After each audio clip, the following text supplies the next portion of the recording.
Please be seated. Thank you. Well, good afternoon, everyone, and thank you for joining us here today. This is the HHS briefing on the China coronavirus, and we aim to do two things today. Provide the American public with an update on the risk presented by the virus and provide the latest update on the actions that President Trump's administration is taking to respond to the outbreak and keep Americans safe.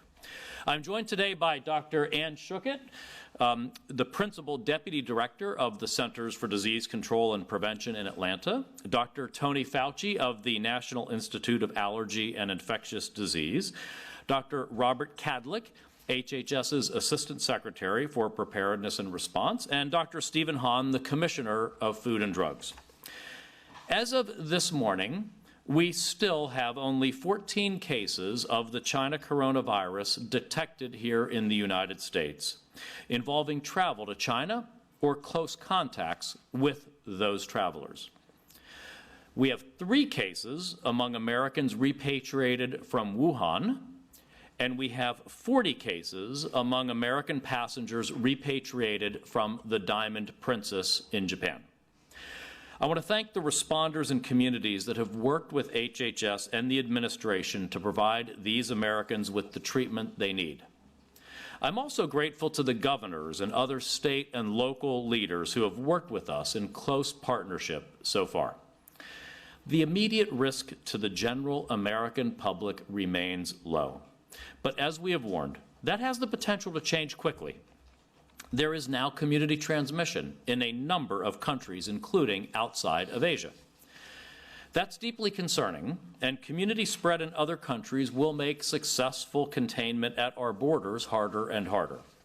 That's why we've already been working closely with state, local, and private sector partners to prepare for mitigating the virus's potential spread in the United States, because we will likely see more cases here, as we have said throughout this episode. Dr. Schuchat will provide some more details on what that will look like, including how we would treat potential cases that arise from community transmission here in the United States. This preparation has been possible in part because of how aggressively President Trump has responded to this outbreak.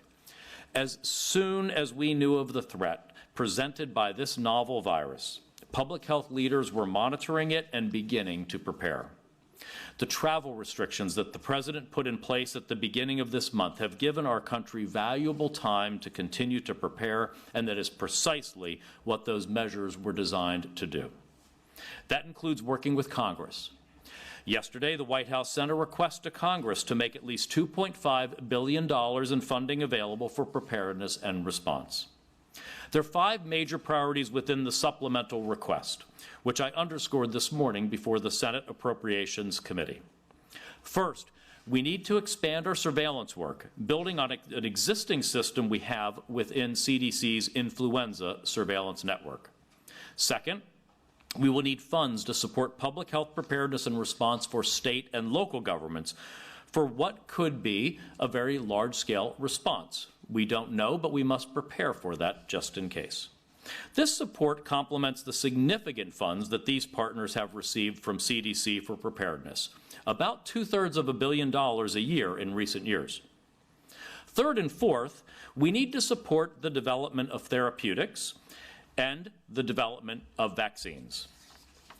Given the scale of this outbreak, the private sector sees a real market for both kinds of countermeasures, as well as for diagnostics, but federal funding and guidance can accelerate this work. Dr. Fauci will address the current status of that work in more depth. Fifth,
we would hope to be in clinical trials within 2 to 3 months. And I said, barring any glitches, that would be the fastest ever in any vaccine that we've gone from the identification of a pathogen to putting it into a human in a phase 1 trial. Well, I'm happy to report to you this afternoon that we are on time at least, and maybe even a little better. The gene has been expressed in the platform, in this case a messenger RNA. The material has been produced. It's been put into mice. It's immunogenic, and it's now getting ready to go through the regulatory issues of getting it to go. So I would project that we would be in a human trial, I would say within a month and a half, and I had thought that maybe cut a week or so off. Again, hopefully no further glitches. Now, the thing we need to understand, because we want to make sure people don't get confused, that getting a vaccine into a phase 1 trial within a 3-month period, you need at least 3 to 4 months to determine if it's safe and whether it induces the kind of response that you would predict would be protective. Once you do that, you graduate to a much larger trial. The N of the number of people in the phase 1 trial is 45. When you go to a phase 2 trial, you're talking about hundreds, if not thousands of individuals to determine efficacy. That is a trial that we would have to conduct in those countries and those areas where there's active transmission. That itself, even at rocket speed, would take at least an additional 6 to 8 months. So when you're talking about the availability of a vaccine, even to scale it up, you're talking about a year to a year and a half. Now, you shouldn't be discouraged by that, because it is certainly conceivable that this issue with this coronavirus will go well beyond this season into next season. So a vaccine may not solve the problems of the next couple of months, but it certainly would be an important tool that we would have, and we'll keep you posted on that. Secondly, and finally, the issue of therapeutic interventions. There are a number of candidates that we are now looking at that have shown some suggestion, either in vitro, in an animal model, or some empiric trials that were done during the MERS outbreak. One of these, and there are several that we're considering, is called remdesivir, which is a nucleotide analog that is produced by Gilead. Today, as I speak, there are 2 major clinical trials going on in China, which are randomized, controlled trials, which means that we will get an answer whether or not it works or doesn't work, I think, within a reasonable period of time. An identical copy of that trial is now being implemented in Nebraska with our colleagues who are taking care of the individuals who were taken from the Diamond Princess and brought back here, in addition to our colleagues in Japan. So I'm optimistic that we will at least get an answer. If we do have a therapy, that really is a game changer, because then we could do something from the standpoint of intervention for those who are sick. So hopefully I'll get the opportunity in the future to continue to update on these interventions. Thank you. I'd like to introduce Dr. Catlett. Dr. Fauci, thank you very much, and good afternoon, everyone. ASPR is providing unprecedented operational and logistical support to the State Department to repatriate approximately 1,100 Americans from China and from the Diamond Princess cruise ship in Japan. We are pleased that the passengers evacuated from China have completed their 14-day quarantine and have returned to their homes and families safely. Passengers evacuated from the Diamond Princess are in the process of completing their 14-day quarantine at 2 DoD installations, one in California and one in Texas. Medical professionals from our National Disaster Medical System and CDC are continually monitoring the health of these passengers. Any passengers who show signs of any illness are moved off the DoD facility and tested for this virus. Passengers who are tested positive for this coronavirus cannot stay on the military installations, and these patients are being transported safely to our network of special pathogen treatment centers, such as the University of Nebraska Medical Center, as part of our aggressive containment posture. These individuals are being placed in these facilities for quarantine and isolation purposes only. An intensive level of medical care is not typically needed by most of these individuals. At these centers, the patients who develop this infection can participate in the clinical trial that Dr. Fauci described with remdesivir. We are honored to have helped NIH to arrange that clinical trial within this special network of treatment centers. In addition, our Biomedical Advanced Research Development Authority, BARDA, is working with Regeneron to develop 2 possible treatments and with Janssen and Johnson & Johnson to screen existing and investigational treatments and compounds to identify any that have potential use in treating coronavirus. And with Janssen and Sanofi to develop vaccines using vaccine technology that the HHS supported for pandemic influenza vaccines. We're reviewing hundreds of proposals for additional therapeutics and vaccines, and in particular diagnostics that can be used in hospital and clinical labs or doctors' offices. We're also prepared to support CDC and Department of Homeland Security at designated military installations where Americans returning to the U.S. on commercial flights can be quarantined based on their travel history. The most recent location to receive such a traveler is the naval base at Ventura County, Point Mugu, where 1 American is currently completing quarantine. Any quarantine at any of these military installations would not have any symptoms or a positive test result. Quarantine is based solely on their travel history that places them at high risk for possible exposure. Their health is continually monitored, and they're transferred safely to medical facilities for testing and treatment if any symptoms develop. It is now my pleasure to introduce Dr. Stephen Hahn from the FDA. Thank you, Dr. Kadalik. And thank you for the opportunity to update you today on FDA's coronavirus activities.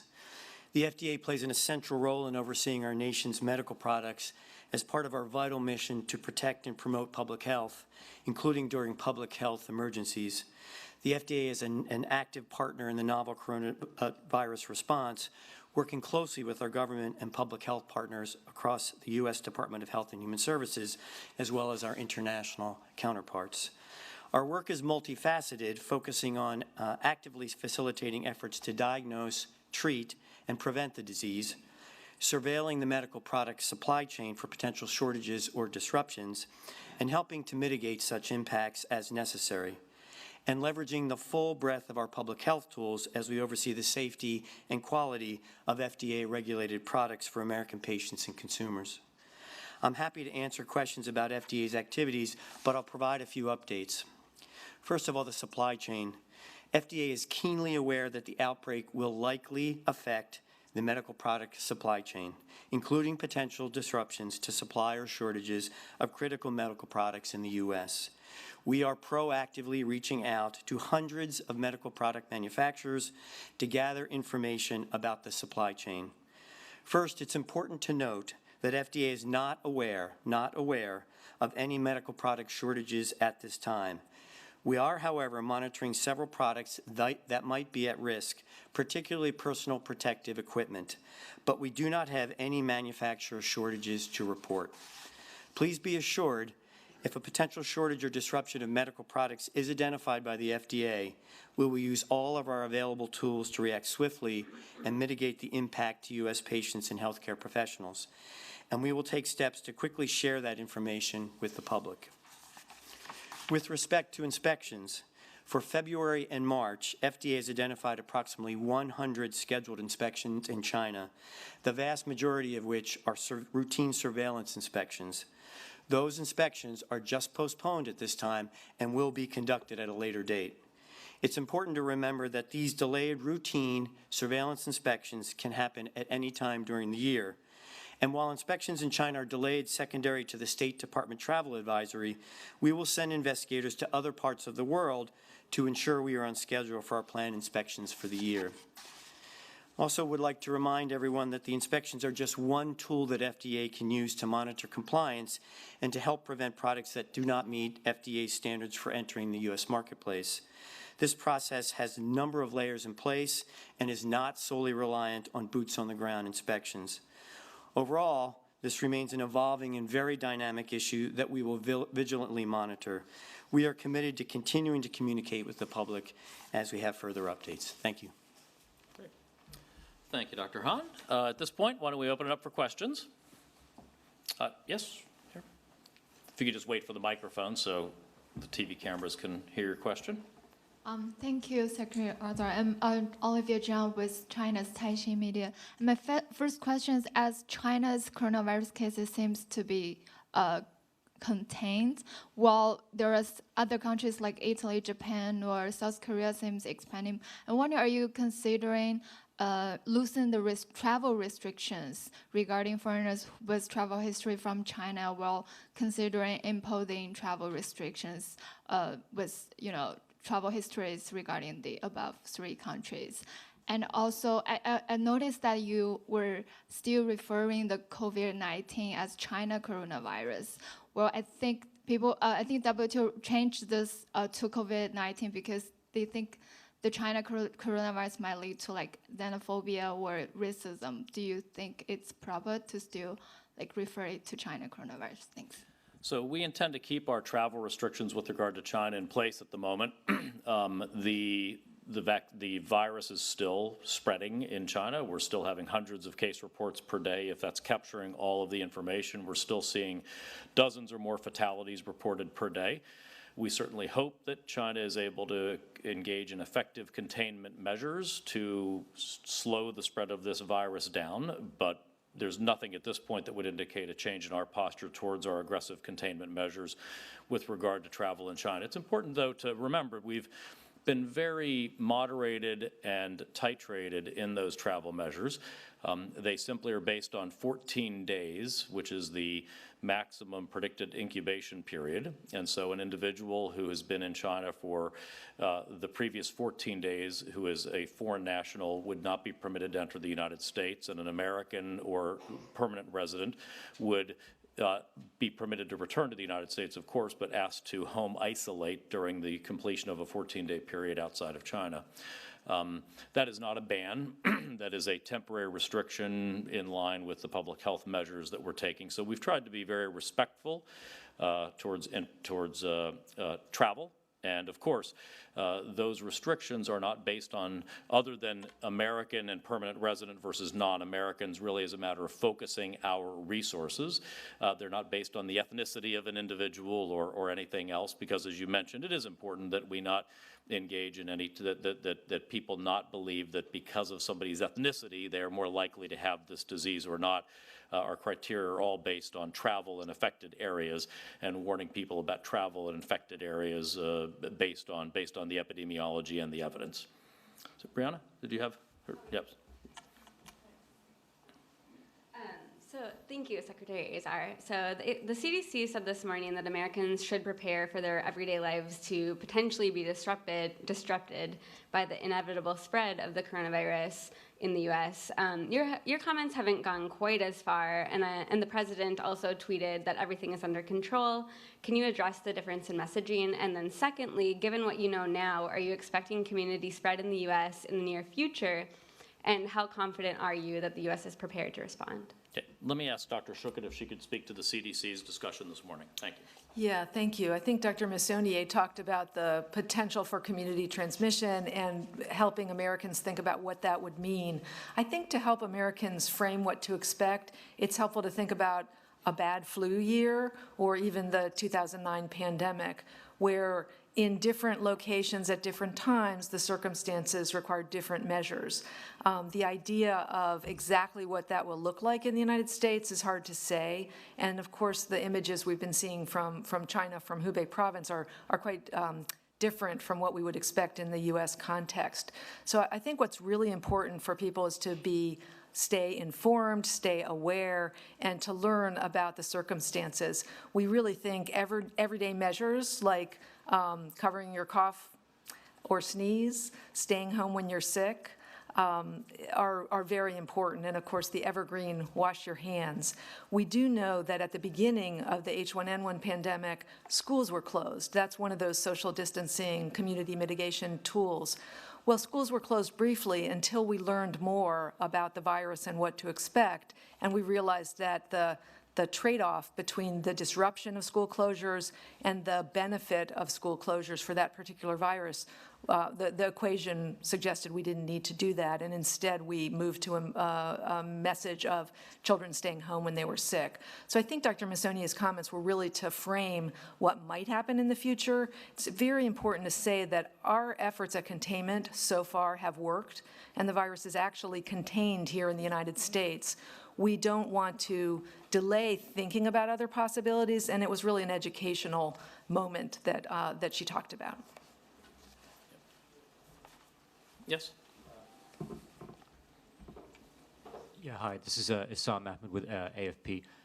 Just on the transmission, I understand it's primarily respiratory, but is there any more confirmed information about the possibility there have been a few isolated papers on asymptomatic and the fecal-oral route?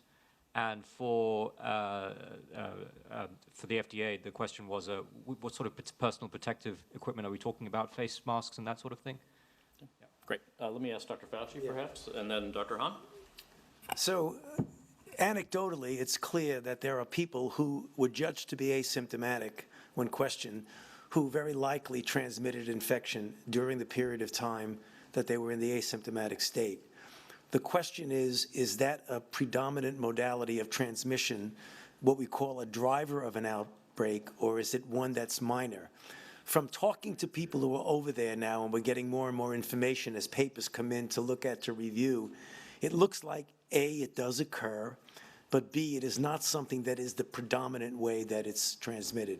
Now, obviously, you need to be aware of that in issues of testing and things like that, but I think we're getting closer to a better understanding of that. In terms of PPE or personal protective equipment, we're talking masks, respirators, gowns, and there's no question that there's pressure on the demand side here.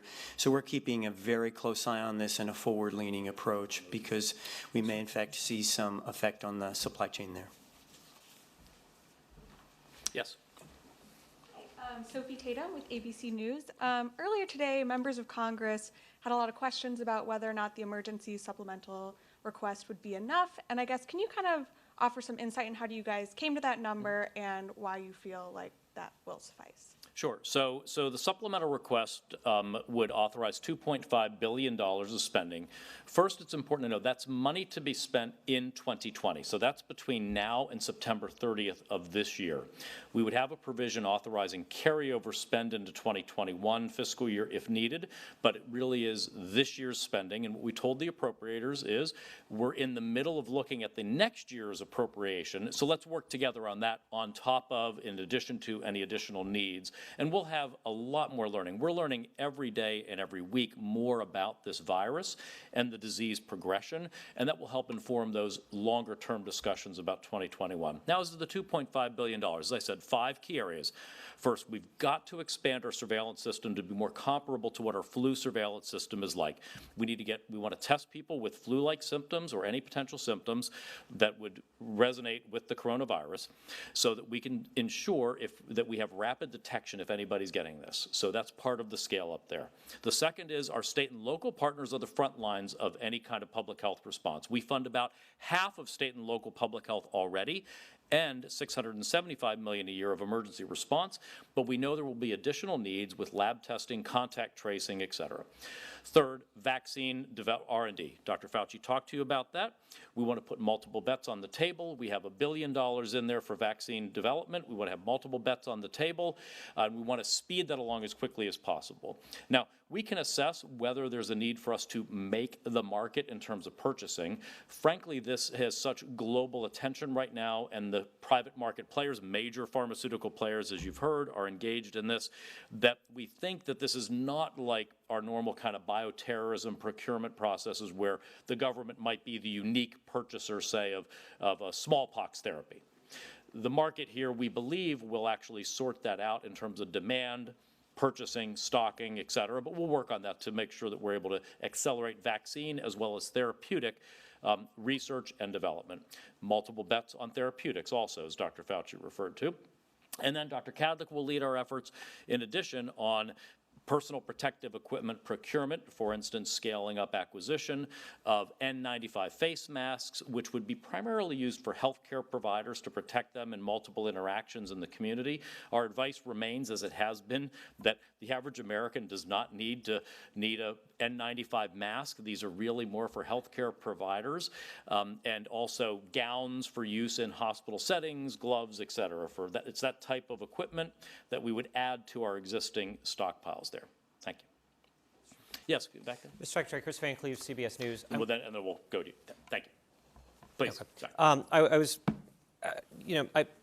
what you guys are saying, what the CDC are saying is it's a little different. I think people are a little confused. On one hand, you have the president saying, I think it's going to be under control. You have Mr. Kudlow saying it's tightly contained.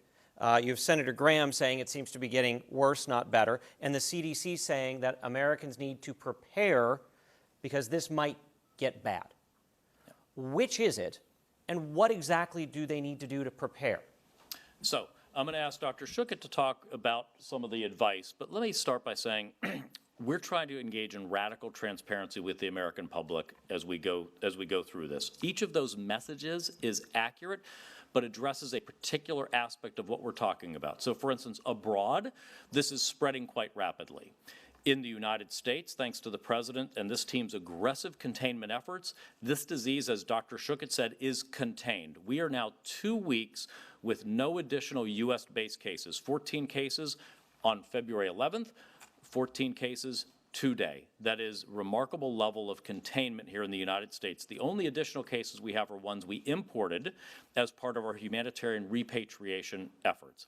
Then we try to be very transparent with the American public. We have from day one said we can't hermetically seal off the United States. I stood here at this podium, I stood at the White House press briefing when we announced our initial travel restrictions, and we've always said we expect to see more cases. We don't want people surprised if they see more cases here in the United States. That's an important part of transparency. People shouldn't panic when they see new cases. They should know their government predicted we would have them, and we have plans in place. And then that gets to what Dr. Messonnier was talking about this morning, which was just previewing for the American people that as we see additional cases, we actually have tools. We may not yet have a vaccine or a therapeutic.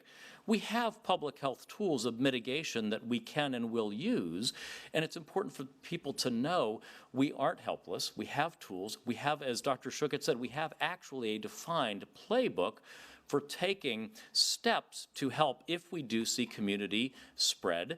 How broad any type of community spread, we do not know. It is very dangerous to make predictions with a virus, especially a novel virus. But we have tools to deal with that are reasonable, titrated, and don't excessively interfere either with the economy or individuals' lives necessarily. So all of this it's part of the same message, which is this is a very serious public health condition worldwide. We are taking this incredibly serious here in the United States. We are doing the most aggressive containment efforts in modern history to prevent further spread in the United States. We're going to continue taking those measures, but we are realistic that we will see more cases, and as we see more cases, we might have to take community mitigation efforts. What will those look like? We're being transparent about those also. So it's all to make sure that the American public go on this journey educating with us. We're keeping people fully informed of what will happen, almost so that people could predict what we would do and what we would say in advance, because we have been so transparent about what our playbook is and how we think about these issues. I don't know, Dr. Schuchat, if you might. Secretary, I can ask a quick follow-up to what you just said there. But do you understand why saying things like prepare to have schools closed and have plans for your kids for daycare, be prepared for telework, you have members on the Hill asking or telling you they don't think the U.S. is ready. Do you understand why that set off some alarm bells for people today? I can't account for people on the Hill and what they say. Well, but I'm talking about the American people. When they hear all of this on the news tonight, it set off some alarm bells for folks today after that CDC call. And I'd like Dr. Schuchat to discuss what Dr. Messonnier was speaking about, which again is about transparency about potential actions or measures in the future. Part of preparedness is an educated population thinking about the future. We hope those steps aren't necessary. We hope that we don't face those kind of eventualities. But transparency is being candid with people about what the continuum of potential steps are so that they can start processing in their own heads, thinking about in their own lives what that might involve. Might involve, not will. We cannot make predictions with any degree of certainty about how a virus will spread or what will happen. What we can say now is that thanks to our aggressive containment efforts, we have contained the spread of this into the United States, 14 cases now for 2 weeks solid. And we're going to keep working to contain the spread of this. But if we need to, we'll take appropriate public health measures to help mitigate that. Dr. Schuchat? Thank you, sir. Yeah, and just to kind of elaborate on the steps, when we think about communities measures, not just the aggressive containment, around each individual case, what we do and around all their contexts. We think about the individual or personal steps at mitigating spread, things like staying home when you're sick. We think about the community steps, things like a different approach to gatherings. Perhaps if you're elderly with underlying conditions, you might not go to that big concert, and others could. We also think about environmental measures, things like cleaning commonly touched surfaces a little bit more than you might otherwise. A big focus is the healthcare system and really using it appropriately and not overusing it or underusing it, and helping the healthcare system be prepared, but also helping consumers, patients know what to expect when they want to seek care, when to call a nurse line instead of going to the doctors yourself. So I think this playbook that Dr. Missonier laid out was really foreshadowing the kinds of things that we may need to do. Of course, we've been watching the situation in China closely, and then, of course, the recent emergence of community spread in Italy, in Iran, in South Korea have raised questions with people of what might happen here. We want people to be ready in terms of, if we do see community spread, what would that mean to you? Maybe something different in your community than another community, depend on local circumstances, but we wanted people to look at what that roadmap might be. We do think that we've done mitigation before. We've learned from the past in terms of what was appropriate, what perhaps was overkill, and we want to educate folks about what we've learned and what they can expect. So could you put into like one sentence, when she says get prepared, what that means if you're if you're a parent versus if you're my parents in their 70s versus parents of a young child versus me? Yeah, what I would say is cdc.gov. There are checklists there for businesses, for employers, for schools, for consumers, for travelers. We've already been educating the public about travel. Here are some places to watch. There's an outbreak, but it's contained. Here are some places where we suggest no travel, do not travel unless it's absolutely essential. So I think that the circumstances are changing, and staying informed is the best thing that people can do. And that's really what I would advise. But are you Dr. talking Fauci, about Dr. Fauci, So you had your spotlight. Let Dr. Fauci answer the question. I see what you're getting about when you ask the question, what you should do. What Dr. Messonnier was saying, nothing that you should do right now, but if it comes to the point where we're going to have to respond with mitigation, these are the kind of things you might be thinking about, you might have to do. She wasn't telling you anything that you needed to do now. So you need to do nothing different than you're already doing, but she wanted in the realm of transparency to let the American public know, if we need to mitigate, these are the kind of things you might want to think of. And that's why I think there's no incompatibility with what we're saying here and what she said. Thank you, sir. Thanks. And behind Chris here, yes, thank you.